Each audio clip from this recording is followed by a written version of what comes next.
پہلے بنیادی طور پر 9 مئی سے انکاری تھے، پھر 9 مئی کی جو ایویڈنس تھے اس کو لے کر یہ کہا گیا کہ یہ جو ہے ٹیمپرڈ ہیں اور یہ مصدقہ نہیں ہے. اب خیر اس پر بھی رپورٹ آ گئی ہے. اب کیا کورس آف ایکشن ہونا چاہیے؟ کیا آئندہ کے دنوں میں آپ کو ہوتا ہوا نظر آ رہا ہے؟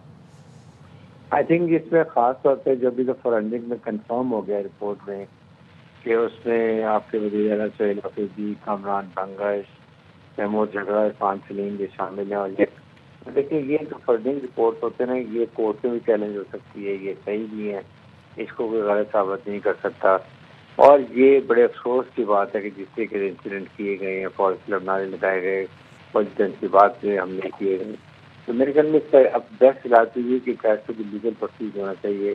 ان کے خلاف جو بھی کارروائی قانون کے مطابق اور انصاف کے تقاضے پورے کرنے چاہیے. بالکل ڈیٹا یہ ایگری کہ ان کو انصاف کا موقع ملنا چاہیے، لیکن ان کے خلاف کارروائی اس لیے ہونی چاہیے کہ آئندہ کے لیے ڈیٹرنس کوئی اور اب آئندہ 9 مئی نہ ہو سکے اس کا حادثہ.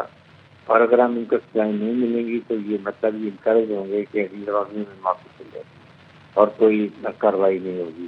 اس لیے فوج زیادہ انٹرسٹڈ ہے کہ وہ لوگ جو 9 مئی میں ملوث ہیں، جنہیں 14 کے یادگاروں کی بے حرمتی کی، آدمی جیسو گئے، آئی سے کے گئے، ایئر فورس کے جہازوں کو گرایا، جیسے مانومنٹ اتنے ہسٹوریکل بہت تباہ کیے.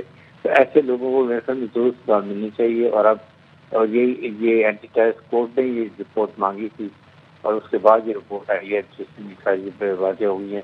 2 جگہ پہ کنفرم ہوئے کہ جو ان کی اپنی موجودہ تصویریں ہیں اور یہ تصویریں آپس میں میچ کرتی ہیں. اس لیے میرے خیال میں مجھے لگتا ہے کہ اب ان کے خلاف قانونی کارروائی ہوگی اور قانون کے مطابق عمل کیا جائے. اچھا بریگیڈیئر صاحب، اس میں بنیادی طور پر یہ کتنا خطرناک پیٹرن ہے کہ پہلے ایک چیز جو ہے اس کو پلان کیا جائے، پھر اسے ایگزیکیوٹ کیا جائے، اینڈ دین اس کو بالکل اس کے وجود سے ہی انکاری ہو جائے، یعنی 9 مئی. اور پھر جو ایویڈنس آئے، اب ظاہر ہے ہمیں یہ بھی اندازہ ہے کہ اس پنجاب فورینسک لیبارٹری کی رپورٹ کو بھی یہ کہا جائے گا کہ یہ بھی باعث کا شکار ہے. تو یہ پیٹرن اٹ سیلف کتنا خطرناک ہے؟ دیکھیں یہ ریئلائزیشن کی بات ہے کہ اگر آپ یہ غلطی کرتے ہیں 9 مئی کو، پھر آپ پہ اتنی کرج ہونی چاہیے کہ آپ آگے قوم سے معافی مانگیں، آپ یہ کہیں کہ ہماری کام غلط تھا، مسلح افواج کے خلاف واقع جس نے بھی کوئی بات کی ہے، میں قوم کے ان کے بہاف سے معافی مانگ کر معذرت کرتا ہوں. اور یہ ایسا نہیں ہونا چاہیے تھا. میں جو فیملی کی 14 کی فیملی کی بیداری میں ان سے بھی معذرت کرتا ہوں.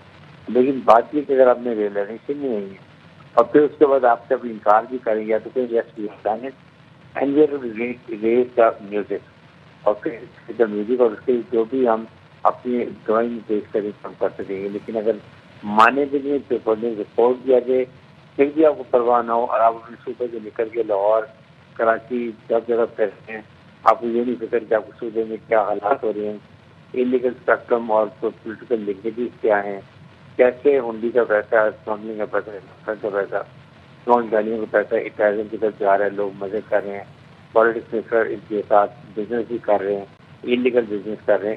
تو یہ چیزیں کس سے روکتی ہیں؟ یہ پروونشل گورنمنٹ کا کام ہوتا ہے اور آپ کو یہ کام روکنا ہے کیونکہ کوئی قوم اس وقت دہشت گردی کو دیکھتے ہیں اور ہم نے دہشت گردی ختم کرنی تھی. مارشل نے بڑی دفعہ کہا کہ ہم نے تحائیہ کیا گیا کہ ہم نے ملک سے دہشت گردی ختم کرنی ہے، جتنی قربانی دینی ہے، جو شہادت دینی دل کی، لیکن ساتھ انلیگل اسپیکٹرم کو بھی ہم نے ختم کرنا. اور اس کے لیے جب کہتی گورنمنٹ سے لنک پہ سب سے زیادہ وہاں پر پرابلم ہے کیونکہ وہاں پر ان کو کوئی انسلر ایکشن نہیں ہو رہا. 43 کیمپ میں سے افغان انلیگل ریفیوجیز کے 38 اب بھی وہاں پہ کام کر رہے ہیں.